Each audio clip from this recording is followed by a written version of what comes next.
Well, great. My clock just hit the top of the hour, and I'm going to be punctual today and start with a slow introduction and say, welcome everybody to this session on Let Citizens with Smartphones Modernize Water Resources Management.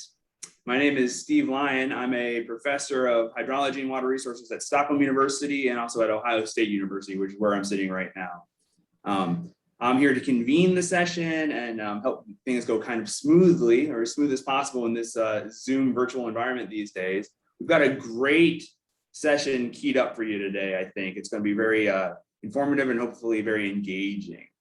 We're going to be talking about citizen science and smartphones and how those technologies and those new advances can come together to really help empower folks and communities to secure sustainable water usage and equitable management of water resources, both locally and globally. So I think it's gonna be a really nice chance to unlock the power of data as a central component to climate resiliency, things like that.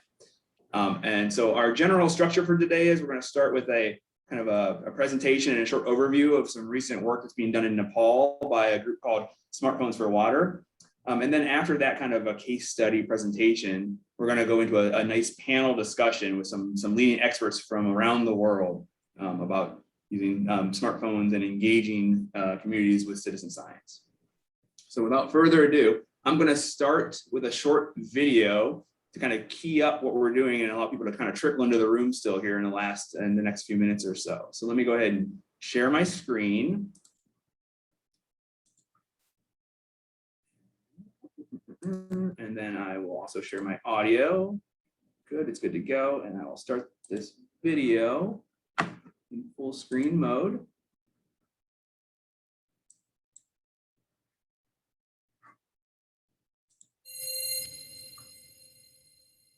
Water. Every living thing depends on it. It has the power to both nurture life and to take it, to carve mountains and to cool a sweat-stained brow. From every corner of our wonderful planet, water's awesome power is boldly proclaimed. The breathtaking amphitheaters engraved by glaciers, the staggering canyons carved deep by our rivers, the fertile deltas formed by the great floods. Water has and continues to make its mark. Like nowhere else on the planet, Nepal showcases water's incredible ability to shape the face of the earth. From the towering Himalayas in the north rising to over 8,000 meters to the southern plains, water affects every facet of life for the people living in these rugged lands. Now man has been making its own mark on water, though this time the process is happening quicker and the story does not appear to have a happy ending in sight. The Kathmandu Valley of Nepal is an example of man's mark on water. Like many burgeoning cities in the rapidly developing world, extreme population growth has led to extensive stress and degradation of water resources.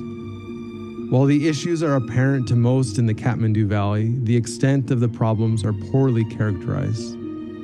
The first step to solving any problem is developing a thorough understanding of it.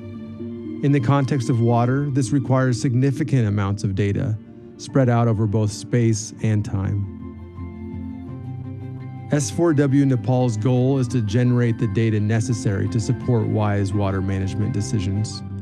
We accomplish this with our three-pronged approach of research, education, and employment. We use a combination of citizen science and mobile technology to generate water data. Our citizen scientists use an Android smartphone application called Open Data Kit, or ODK, to collect data about water. Advances in mobile technology like high-quality GPS and cameras have improved the accuracy and reliability of citizen science observations. All data collected by S4W are open source and freely available, with the aim of encouraging the next generation of Nepali water managers and researchers to collaboratively rise up and face the water challenges before them. Many parts of the developing world have huge issues with sustainable water management. S4W Nepal is locally led by an enthusiastic team working to characterize the nation's water problems so that solutions can be developed and successfully applied. Projects come and go. Movements last. Together, we are building a movement focused on wise stewardship of Nepal's remarkable water resources, so that future generations of Nepal may enjoy the life-giving power of water.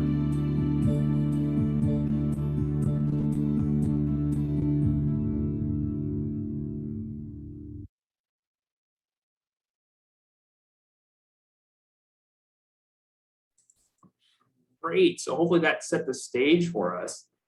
And now I'm going to queue up some PowerPoint slides, and we're going to turn it over to Rajaram Prajapati, who's the CEO for Smartphones for Water in Nepal. Of course, I'm going to start him on the wrong slide as always. And Rajaram, could you go ahead and please walk us through your presentation and let us know how you folks are working with Soda Pop Science and citizen science monitoring in Nepal? Thank you, Steve. Hello, everyone. I am Rajaram Prajapati from Nepal. We are working for the Smartphones for Water Nepal since 2016. And actually, the project started in 2016, and we started as a formal organization in Nepal at S4W Nepal in 2017. So in today's presentation, I would like to discuss about what we are doing and how we are doing the citizen science monitoring stuff in Nepal. So Steve, next slide, please. Yeah, these are the three pillars as discussed in the video. In the video, we try to show you why the citizen science monitoring is important in Nepal, in the developing countries like Nepal. And with time, we added another important component, young researchers. If you listen to the video properly, at the time we told citizen science and mobile technology, and in 2018, we added another component, young researchers. So next slide, please. So at first, I would like to discuss how we are doing this citizen science project. Steve, next slide. Yeah, this slide sum up how we are doing the citizen science stuff here in Nepal. So in the developing countries like Nepal, the use of smartphone is increasing day by day. And in case of Nepal only, the number of smartphone users is 35% higher than the total population. So everyone is carrying, most of the people are carrying smartphone, and almost 60% of Nepalese population have access to internet through smartphones. So since smartphones has GPS and it has a high resolution camera, we can collect data easily through this kind of smartphone. So for us, it can be considered as a perfect data collection tool. Now we will see the three major components and we will be discussing about it. Next slide, please. So in the smartphone, we use this Open Data Kit Collect. It is a very simple application to develop as well as to use. For developer sites, for the organization like us, it is very easy to develop ODK collect form for specific purpose. And it is very easy and simple for us to train citizen scientists to make them use this data collection app. So how it works is it collects the date and time, and it collects the geolocation. And next slide.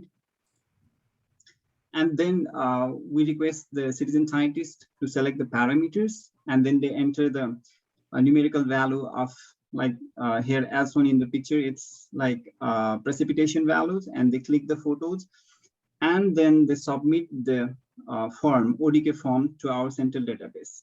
And when we check the database, we compare the numerical value with the image, like as shown. And if there is any error from citizen scientist or from the data collector side, we then follow up the citizen scientists and request them to correct their errors. Yeah, this is how we quality control the data sent by citizen scientists. Yeah, next slide, please. And this is the second major component, that is the citizen scientist component, citizen science component of our research. So this is how we recruit the citizen scientists. The first method, there are various approaches to recruit citizen scientists. The first approach we used was to leverage our personal relationship. We requested our friends, relatives, and colleagues to take data at their place. And the second a method we used was to do outreach program in academic institutes, like as shown in the picture. We organize events, outreach events in schools and universities, and then we train them how to collect the data, how to use the ODK collect, and then we motivate them by showing the importance of citizen science in developing countries like Nepal. And then we recruit them and they started collecting data. Another method of recruiting citizen scientists is through the social media platform like Facebook and Instagram that we normally use. And we prepare a kind of attractive poster for public audience as shown in the figure. And then we request them to take part in the ongoing campaigns and ongoing research work. And this is how we generally recruit citizen scientists. And also we do some random site visits if we still need some citizen scientists at the place where it cannot be fulfilled through other methods. So next slide, please. Recruiting citizen scientists is important, but it is crucial to motivate them to continue the data collection like for the whole study period. So it's another quite challenging task for us. What we are doing is we follow up our citizen scientists on a regular basis. Like for rainfall citizen scientists who needs to take daily measurement, we follow up them on a weekly basis or fortnightly basis or monthly basis. And we also send them, we follow up through SMS, like as shown in the central part of the slide, or through call if needed. And we categorize the CS into categories like regular citizen scientists, occasional and irregular citizen scientists, and we follow up them as required. And also we provide certificate of appreciation for each citizen scientist on different occasions. And also we declare a kind of like citizen scientist of the month, citizen scientist of the year, and provide them some gift hampers from our side. Similarly, we share the experience of citizen scientists through our social media and through our website as Citizen Scientist Story, as shown in the right top corner. And on annual basis, we organized Citizen Scientist Meet event where our citizen scientists share their experience and where we disseminate our research findings to the citizen scientists.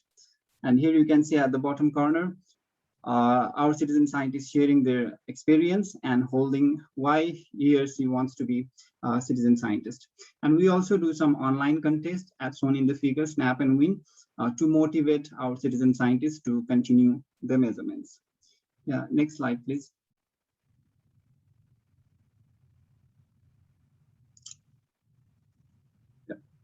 This is the another important component of our project, young researchers, the third pillar of our research. So young researcher here means the students, undergraduate and graduate level students who work on the collected data, who themselves are involved in data collection as well as data analysis and are responsible for preparing the primary output of the collected data. So we connect to young researchers by collaborating with academic institutions and schools. So we do some kind of agreement with universities, and then they allow us to do training and regular training and outreach event in the universities. And then we can involve the students, undergraduate and graduate students in research campaigns, mostly in seasonal campaigns like a month-long, like stream flow monitoring campaign, month-long campaigns of all the different campaigns. And also we provide online trainings and also physical training of software like GIS, Python, and other software training to these young researchers. And with time, we realized that we need a network of young researchers in order to mobilize and recruit more citizen scientists. So we created and formed a group of young researchers last year in 2020. And we formed a group called Young Researcher Circle, including 100 plus young researchers from all over Nepal, from different universities. And they are now actively doing research as well as other activities. And they are publishing bi-monthly newsletter, Young Researcher, one of the issue you can see in the center part of the slide. Yeah, next slide, please. Now I'm going to discuss about what we are doing. Yeah, next slide. So our research is focused mainly on rainfall, stream flow, and groundwater level monitoring. So for rainfall monitoring, we recruit citizen scientists and we provide them the soda bottle rain gauge. You have already seen the soda bottle rain gauge in our previous video too. And we have already collected more than 32,000 rainfall measurements from all over Nepal and mostly focused in the urban centers, Kathmandu Valley. And we also do monthly and seasonal monitoring of stream flow. And we mobilize our young researchers for monthly monitoring. And we mobilize citizen scientists for our seasonal stream flow monitoring campaign, where we apply the method of salt dilution method for monitoring the stream flow. And we have a network of 40 groundwater monitoring sites in the Kathmandu Valley, where our citizen scientists use measuring tape to measure the groundwater level of those shallow hand dug wells.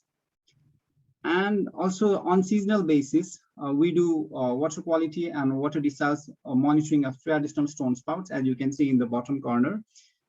And we have recruited more than 600 citizen scientists till date, and around 200 of them are still active this year in different research activities. And we have 100+ young researchers involved as young researchers in Young Researcher Circle. Next slide, please.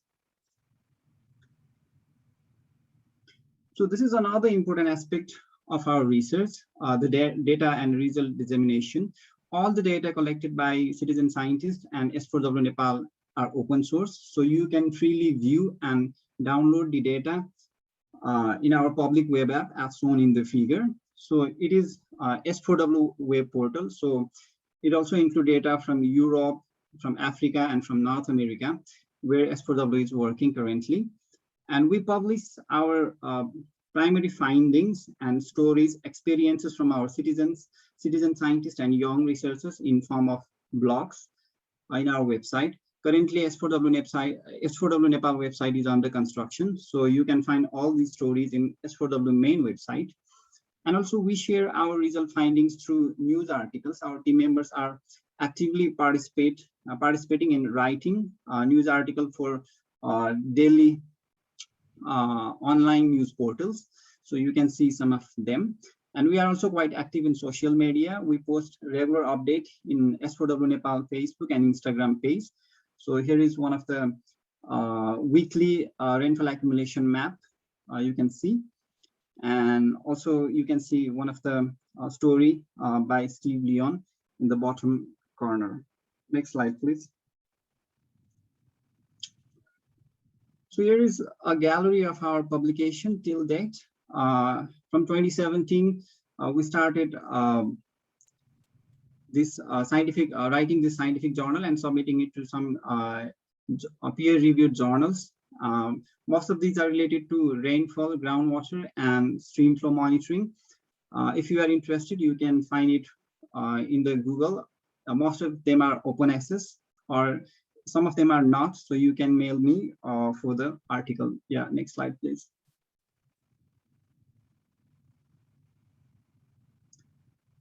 Yeah, we do, as already mentioned, we do educational and outreach activities to recruit citizen scientists, to inform them about our current and ongoing projects. So these are some photo gallery of those events. Next slide, please. And also we organize national and international level conferences with in collaboration with other national and international organizations, like the Mountains in the Changing World is an international level conference held in Kathmandu every year. And we have been collaborating with the organizers since the beginning. And we also participate in some international conference like AZU to disseminate our research findings. And we are also collaborating with government part in this research. Yeah, next slide, please. And these are the main persons who, these are the backbone of our research. They are the citizen scientists who have been helping us since last 5 years. And it's due to them that we are being able to successfully implement the water resource project in Kathmandu or in Nepal. Yeah, next slide, please. So this is the end of the slide. I would like to thank especially to SIDA for providing us the grant to conduct this project. And I would like to thank all the participants and panelists here. Thank you, Steve. Thank you. Great, thanks so much. I'm going to stop sharing my screen. And I'm gonna, we hit a couple of questions came in the chat. So I'm gonna put a couple of questions just quickly here, Roger, maybe you could handle these before we move into our discussion, since they're a little bit more geared towards your work in Nepal. I think it's a good time to break in and do that. So a question came in from the chat, the work seems to do a lot of work with students and those with some type of a formal education. Do you have any experiences working with other types of communities besides just school students or university students and smartphones for water in Nepal?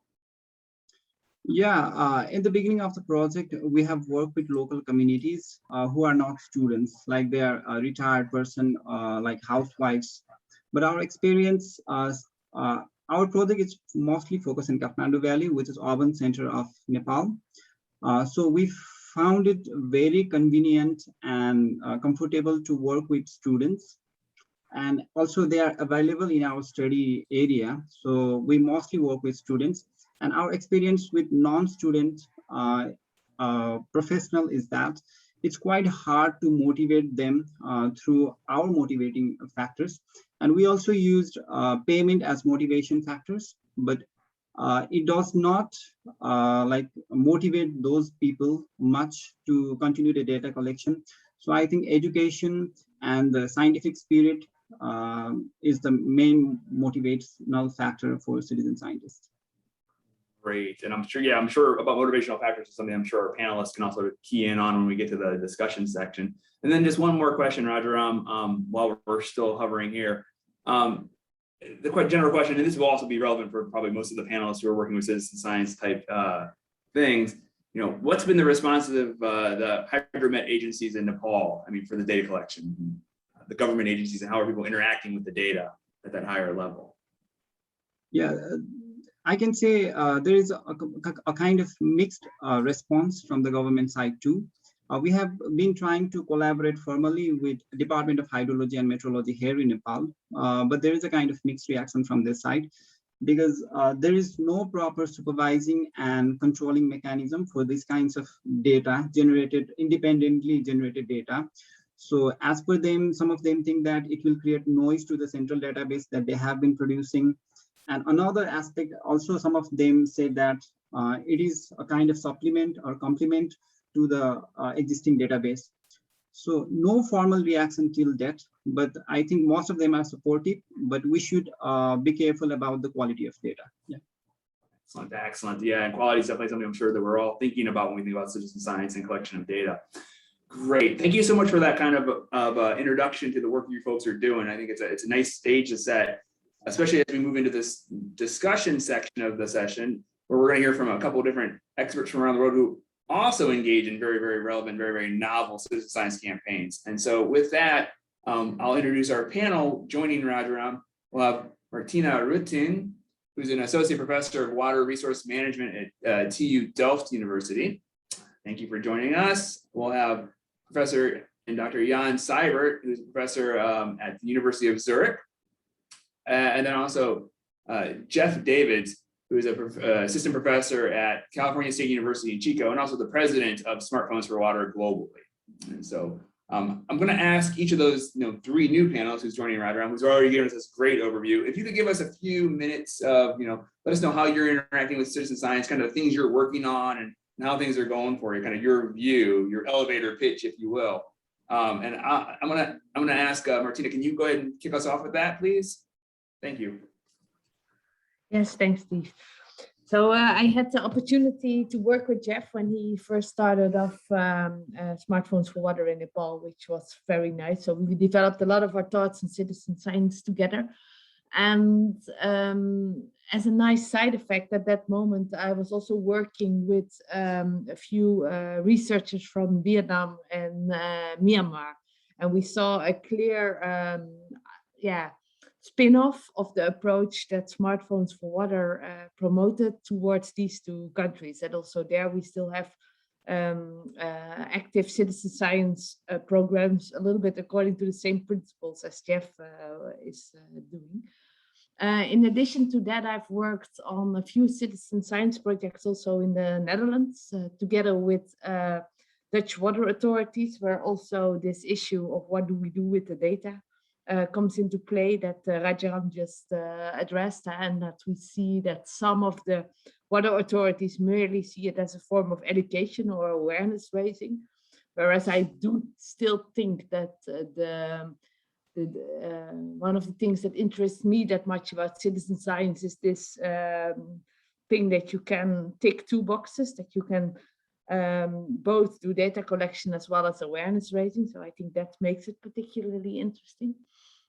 And also there we work with students, particularly undergrad students. And of course, it's nice also to reach out to other communities, but I do think that we still have a large opportunity to make the data collection of the fieldworks we do with undergrads particularly, but also with graduate students much more valuable if we start sharing data collectively as a hydrological community to platforms such as Smartphones for Water. And then another interest of my interest is I've done a PhD into remote sensing, and I still think that there's also many opportunities still to use the combination of remote sensing data and citizen science data, and to capitalize more on using the citizen science data as means of validation or contextualization of data we can collect with remote sensing, though that's also one of my interests in this field. I think that's it for now, Steve. Excellent. Thank you so much for that overview. What a rich root through citizen science type work in your career. Maybe if I can get, hey, Jan, Dr. Seibert, maybe I know you're working with some other types of projects. Can you maybe give us a little bit overview of what you've been doing these days? Yeah, thanks, Steve. Well, in general, I'm interested in catchment hydrology, but for the past 5 to 6 years, we're running here the citizen science project Crowdwater, which started from different, basically the idea that, well, in hydrology, we're always suffering from data, especially data, spatially distributed data. Who is spatially distributed? People are. So using people as sensors is quite obvious move there. And now these days, technology allows us so much, and as was presented in the video and came out in the presentation before, technology, especially smartphone technology, allows totally new things. We always have a GPS with us. We always have a camera with us, with a watch with us. So it's a lot of things that would have been possible before are so much easier now. And since with citizen science, it's important to make it easy for the users to participate, and that is what is possible these days. So we are in our project, we are building on that. We have a smartphone app called Crowdwater, which can be used to collect different types of hydrological data: water levels, intermittent streams, soil moisture, plastic pollution, general status. And the general idea is to have a focus on visual measurements and things that can be kind of done without physical installation. So we have, for instance, a virtual stuff gauge, which you can install virtually by snipping in a stuff gauge into a picture. And that's implemented in the Crowdwater app. We also have the physical stuff gauge, but that requires, of course, a physical installation. Important for Crowdwater for the project is that it's not only the app. The app is what we are promoting, what is going outside the smartphone, but we are also having a side of Crowdwater, which is more the scientific way, where we evaluate how valuable data would be if it would be collected. So that's, by now we are starting to be able to work with real citizen science data, but we're still doing, and for long years time we have been kind of used synthetic citizen science data, so it's data which could have been collected, and this mainly to guide us what would be the most valuable data if it could be collected. And these studies have been quite promising in terms that water levels are very informative, much more informative for hydrological modeling than one would think. Water level classes are more informative than one would think. So there's a lot of kind of encouraging results from that, but it's a very important part of groundwater also to evaluate the value of the possible value of citizen science data. Yeah, I think I'll leave it with here and happy to take your questions on. Great, thanks, Jan. And absolutely, I'm moving towards new ways of thinking about new types of data. Now those can inform management or decisions, right? That's a key thing here to crack some of the nuts around citizen science and using that data. Absolutely. And then last, Jeff, can you, Professor Davids, could you give us a little bit of an overview of how you're working maybe more globally with smartphones for water and how it kind of connects into some of the things that we've been hearing from the other panelists? Yeah, sure thing, Steve. Thank you.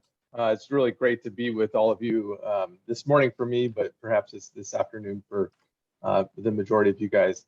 I wanted to introduce you to three of my friends back here that just joined us. We have Iswari, and then Sabina, and then Asirbad. And the reason why I want to introduce the three of these friends from Nepal are because they live right on the banks of the Bagmati River as it comes out of the Kathmandu Valley.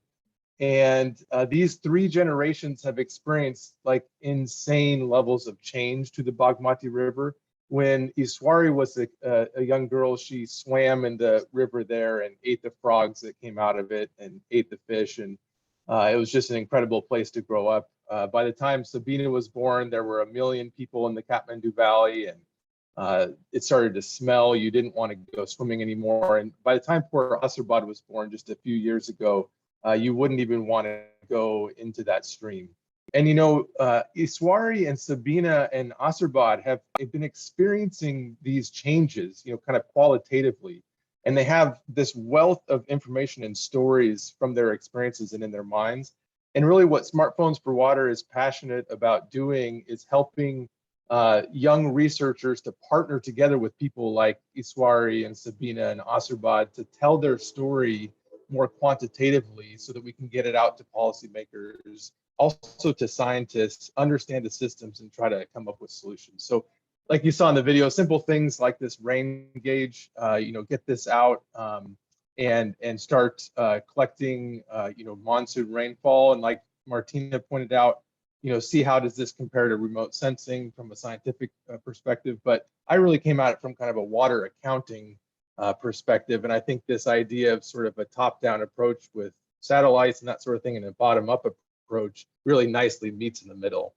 And so what we've been working on, I'd say after we started the Nepal project, it was such a pleasure to work with Rajram and to see them just continuing that in an incredible way, is trying to see how we can scale this up into other places. So as Martina mentioned, there's lots of excellent opportunities in Vietnam. We have a project going in Ghana right now. I'm working with my students here in Northern California here in North America to try to more thoughtfully kind of collect data as we train our students.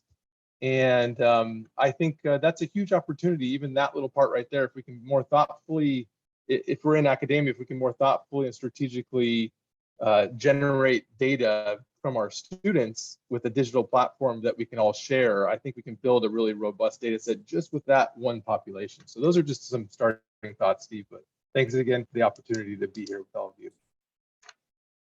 Excellent, great, thanks so much, Jeff. And I'm just going to give a reminder, so keep chatting in the Pathable chat window, get your questions in there to engage in this dialogue. And we're going to try to shift a little bit more of a discussion, kind of scanning through some of those questions right there. I think the theme that keeps coming up again and again here is, this sounds great. I love this. This is the revolution. Let's start doing this. What do you say to the people who say you can't trust the data? What are some of those roadblocks or disadvantages out there that we need to overcome? I mean, what do you folks see out there, globally as we move into new regions with these types of data sets? I mean, what are some of the roadblocks you're seeing out there? It's kind of one of the themes out there. Here, a lot of people want to work with these types of data, but maybe we don't know how to. How do we overcome some roadblocks? I don't know. Toss that one out there to the panelists. Thoughts, Jeff? Do you want to? Yeah, well, this is one of the challenges. I'd say, to broaden the challenges out, I'd say there's probably two primary challenges. One is the data quality question, which is a huge thing. But the other side is the recruitment and motivation, piece. And I'd say those are probably kind of co-equal challenges that we're all wrestling with in this space.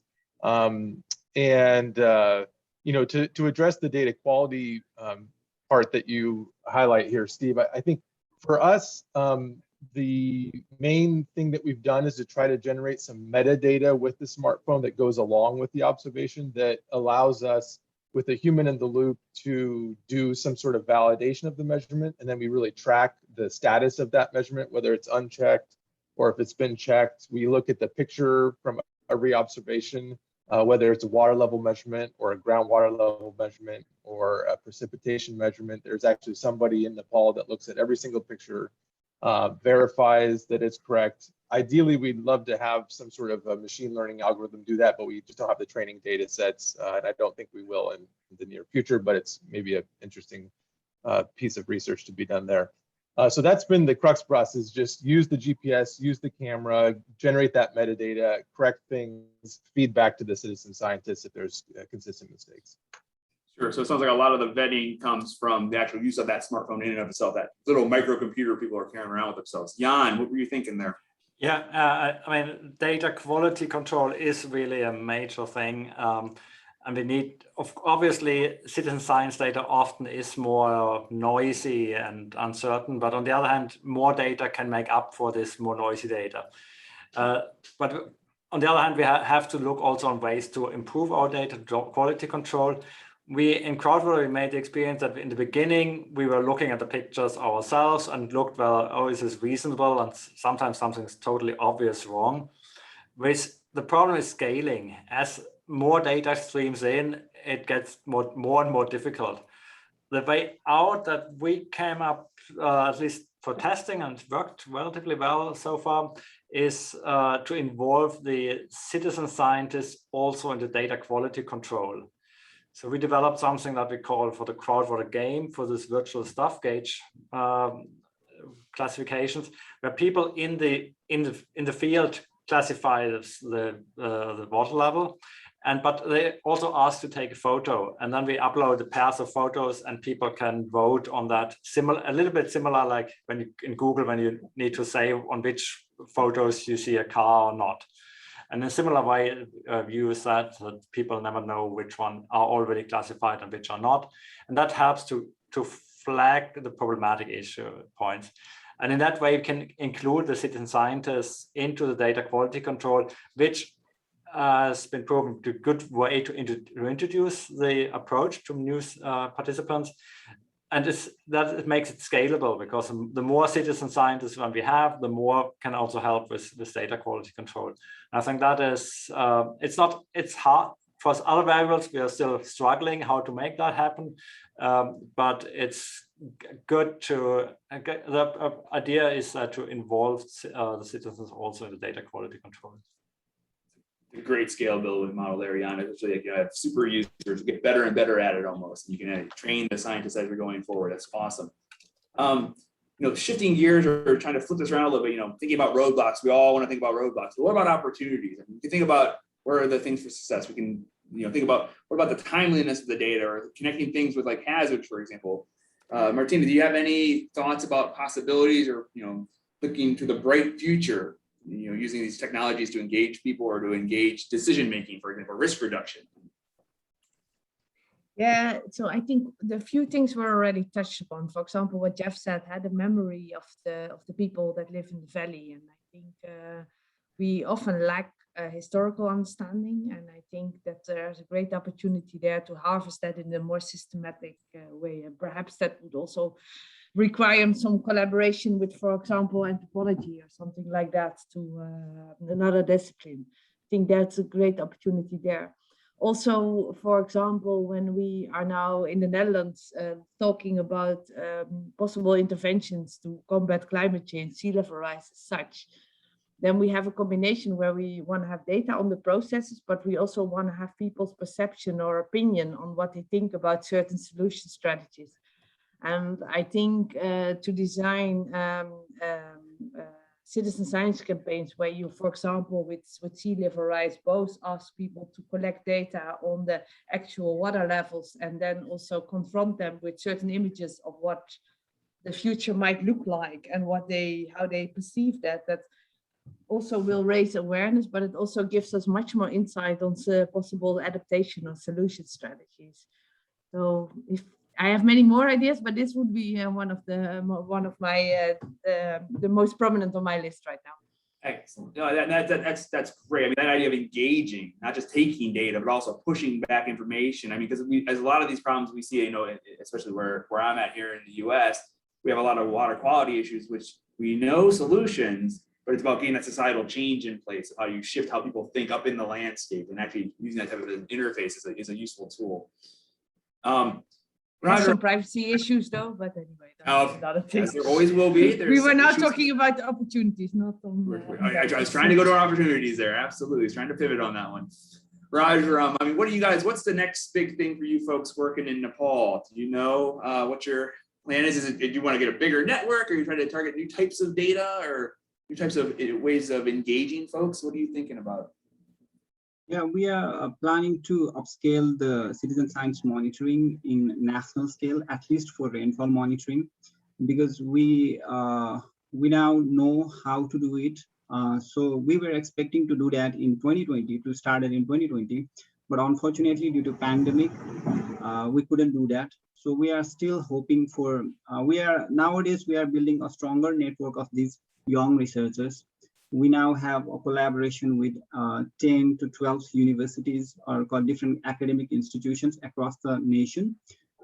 So we have a network of 100+ young researchers, and they are acting as the area representative or regional representative or university representative, and they're recruiting more and more citizen scientists in their place.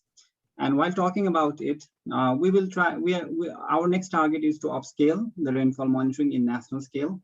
And our next target is to monitor the urban flood. Urban flooding has been a major issue in Kathmandu Valley and most of the urban centers in Nepal here.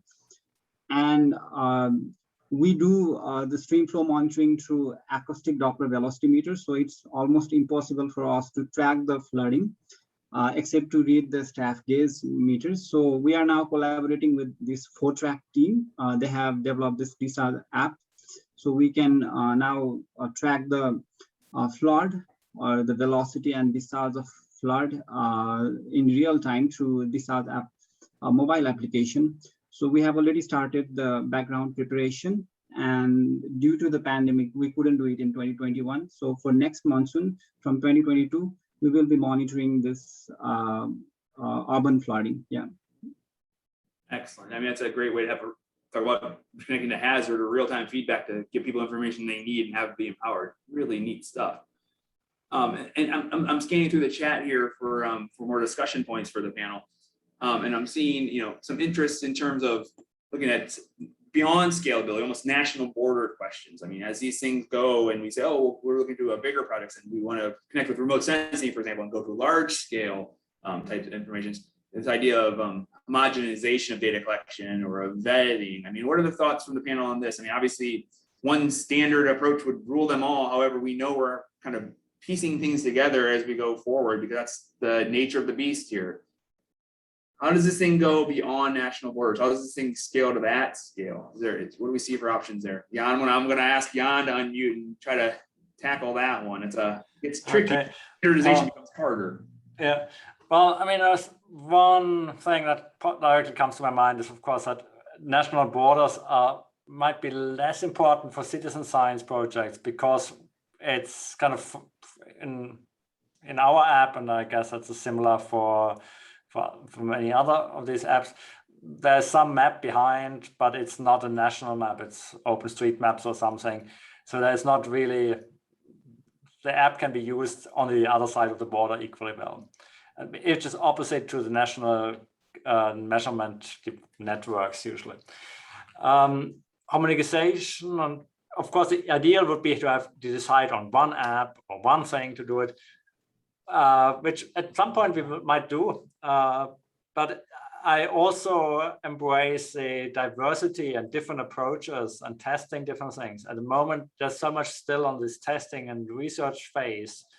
And for those of us here being at universities, this is kind of, first of all, a research project. We want to develop methods which might then be be used operationally a few years down the line. Of course, we would hope that already now a lot of data comes in, but the biggest goal is to develop methods which could be used in a few years on a broader scale. And then it might turn out that some pieces of our app might be useful and other pieces from other apps might be useful, and some combination might be the best. And by having at the moment still diversity in approaches, I think that is a good way forward. And it's my feeling is citizen science and these approaches with using smartphones is still so much developing.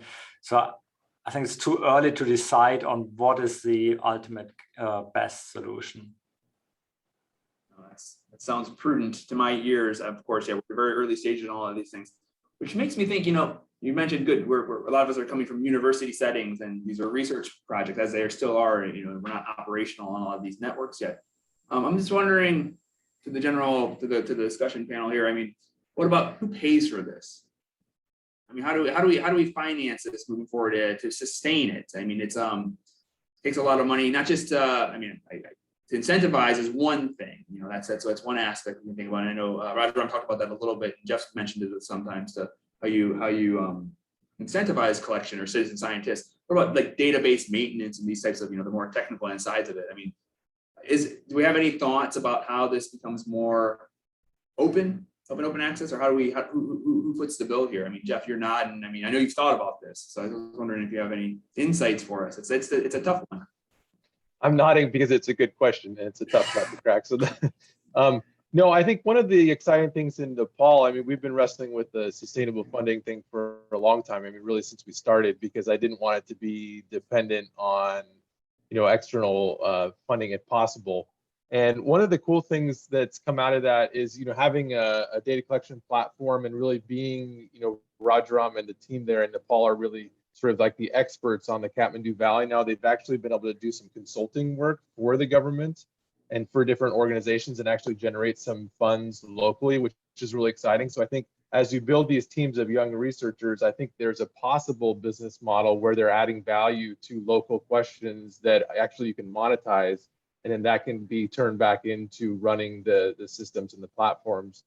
I do think that the cost of running a data collection platform that could be used globally is probably small when it comes to the potential value of it. And boy, I would say, if the developed world or the folks, the people down in the Bay just south of me, can't pay to support, the Googles and the Facebooks can't pay to support a data collection platform, then shame on us. I think there should be some sort of, at least philanthropic foundation, I'd say, to enable these types of projects. Yeah, I mean, I would definitely agree. Building a platform is what is costly. Running it and maintaining it somehow is a minor cost, and something that probably most universities also can pay, or at least for the crowd. I'm pretty confident that we can continue for years to come. We might not at the moment. We might not be in the luxury to have 2 PhD students and a community manager as now in the long run. That depends on how good we are in attracting more money. But running the platform, that will continue for the years to come until I retire, I think. But it touches here Steve, you touched on a very important question, which goes beyond the use of smartphones. And I think we in hydrologists have to become so much better in making the case of how valuable our data are. And that's not only citizen science data, but also the traditional data. I mean, it's a fraction of if you see recent flooding events, how much harm there is and how much better we would be off by being better prepared. So it's a tiny amount of the kind of damages that should be invested. And I think somehow hydrologists are not very good in making the case how much the data would be worse and how much it could be saved. So if it would be better, it would be so easy to install more new measurements. Absolutely. Martina, did you want to chime in on that one? Yeah, and I think like especially for some of the more matured citizen science programs, it's also quite logical for the water manager authority to adopt them. And I've just put an example of the Dutch Meteorological Service in the chat, where they track down the extreme rainfall that we experienced last summer with crowdsourced data. And also when it comes to water quality, the water boards can adopt those kind of more mature techniques. And still they, at least in the Netherlands, they are working very much on keeping the data open, which is, I think, a very nice development. But finally, I think it should land there as well. As well, absolutely, absolutely, good. Oh yes, it's one of those things I know we're always thinking about. I mean, at the end of the day, the bottom line becomes very important in all these things. But yeah, I think you're absolutely right as well with Jan, this idea that the value of these data are so high for insurance purposes, for whatever we're thinking about. The fundability should be there. Thinking a little bit then, because part of this is we're focusing on smartphones, and that seems to be like a kind of a linchpin technology. I know Jeff likes it's a leapfrog technology. That's more people have smartphones and they may have internet-based connections with their computers, for example, because of the mobility and the lack of infrastructure to get the data in and out of locations. Thinking beyond, we have I know citizen smartphones for water, they'll use soda pop signs. You put a pop bottle out and you construct a gauge or a rain gauge. And Jan talked about a virtual staffing gauge, which is a great idea. And I know there's a lot of nonprofits or a lot of groups out there, sending Arduinos out to build sensors locally across their regions to bring in rain gauges or to bring in different types of data sets. Just thinking for technological advances. I mean, what are we thinking? I mean, what about like wearable technology? Is it going to make everything changes so quickly? Do we see this as the new technology will make things even better? 3D printing technology, is that going to be a game changer? Or any futurists in the panel who want to venture what the next big breakthrough is going to look like technologically?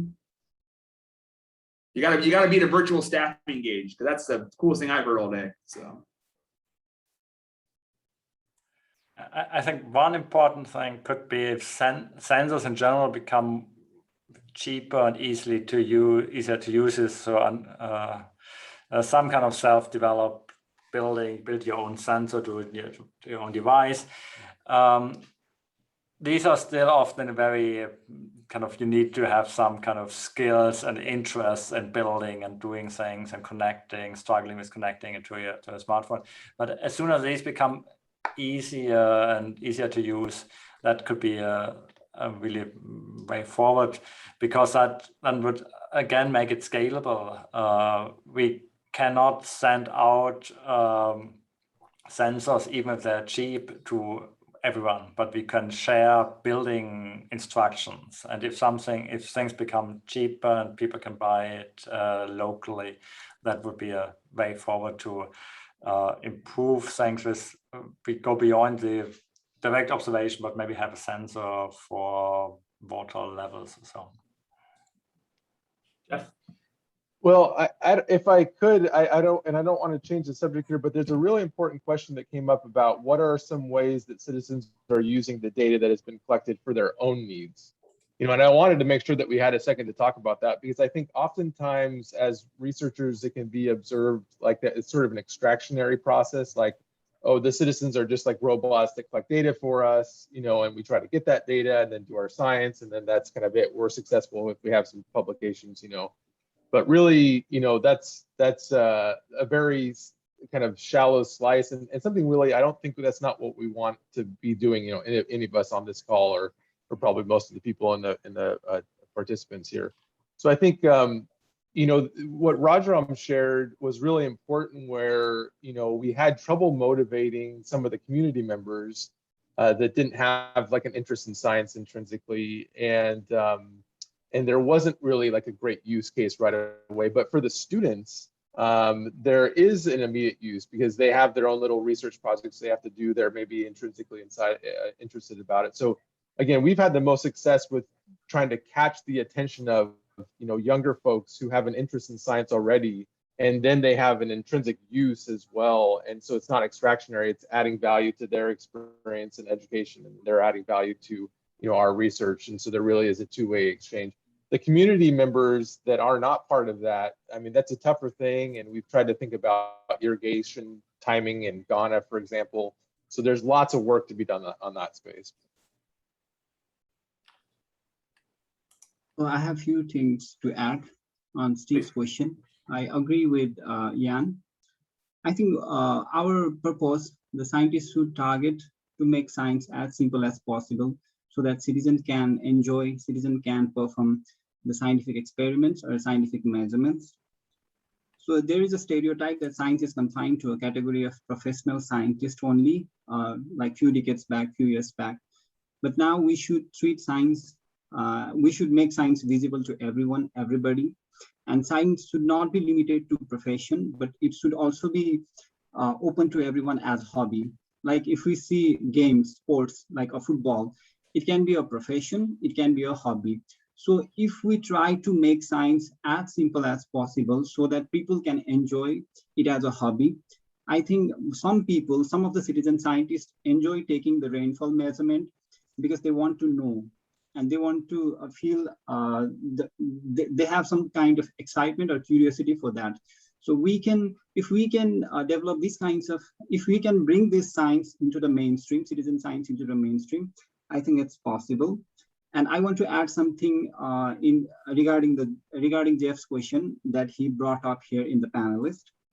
So I think the use of data is quite important to make the citizens feel that we are doing the right thing. So there are a few instances I want to present. Many researchers, they build models, and I have experience here in Kathmandu Valley. There are some researchers who have been working on groundwater models from few years, from past decades, but they don't have any field data to verify the model. So we have developed, a good data set of groundwater, shallow groundwater, and we have a good network. And now they can try to verify the model in this data set. And also, people are also working on this hydrological model in Kathmandu Valley, but they don't have like enough hydrological data because there are no, not sufficient hydrological stations in Kathmandu. And we are trying to generate these data from past 3 years, and people can now validate their models if it is giving the correct result or not. So I think this is some of the, these are some of the instances that we can say that citizen scientist data are being used, and it will be useful in further as we go collecting them. Yeah, thank you. I guess one important point of all citizen science projects, and I think that's common for all our projects, is to be very open and sharing data and results and methods. And that I find allows for ways we might not have even considered. So in our experience with Crowdwater, we're getting approached by groups that we never considered as that they could be interested, and they use it in different ways than we were thought. And we have our research agenda and for our PhD students, but we're extremely excited to see the app being used in different ways than we anticipated, and that is only possible because things are shared openly, and we invite people to do that, to use it. And in that way, I think that working with local communities and encouraging these creative new users is very important, because we scientists might have missed certain things. Absolutely. Yeah, I think that's a great kind of a note to wrap up on here in the last minute or so of this session.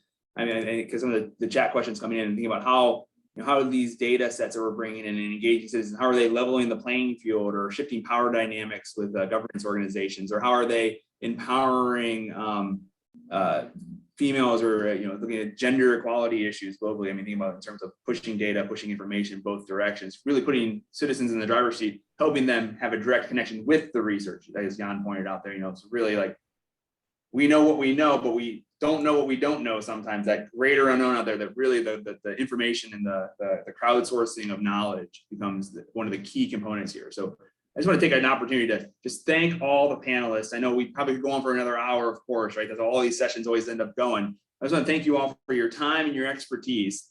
This has been a great session, really, really just engaged and informative. And I also want to just wrap up by thanking the funding from the Swedish International Development Agency, who supported a lot of this work we heard about in Nepal from Smartphones for Water, and also supported this session as well. So I really am grateful for that funding. And also I want to thank Norris Lamb, who's on here in the panel as well. He's been behind the scenes with the technological expertise, trying to filter through some of those questions so we actually key up and have a great discussion.